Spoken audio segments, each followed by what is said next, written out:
bem-vindos e bem-vindas à Guarda, no dia 34 do nosso caminho nascente. Hoje, o tempo cambiou-se radicalmente e caminhamos toda a manhã na Bretma.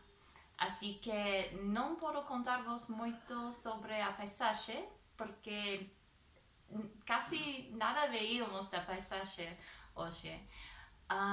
Foi uma grande surpresa para nós porque os últimos dias eram dias de muito sol e muito calor, pero agora estamos na Serra da Estrela, o qual é a serra mais alta de Portugal.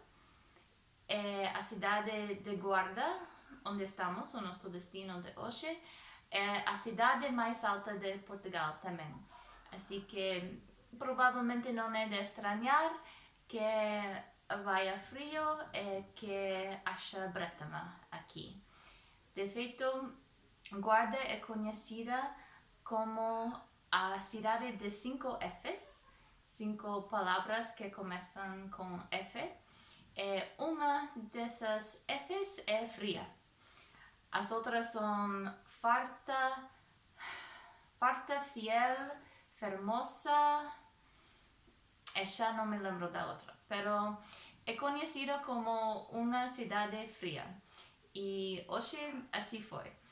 Então, não fizemos tanto turismo aqui em Guarda como queríamos, por mor do tempo. Não visitamos o castelo e tampouco subimos o telhado da catedral. Visitamos só o interior da catedral.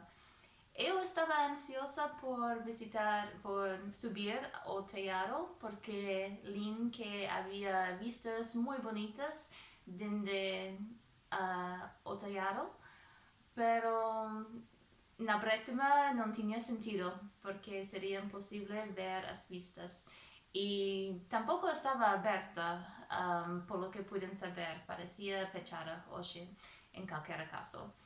Então, quizás Guarda é outro lugar que terei que visitar outra vez um dia no futuro para conhecer melhor, pero por agora vamos continuar o nosso caminho amanhã. Até amanhã!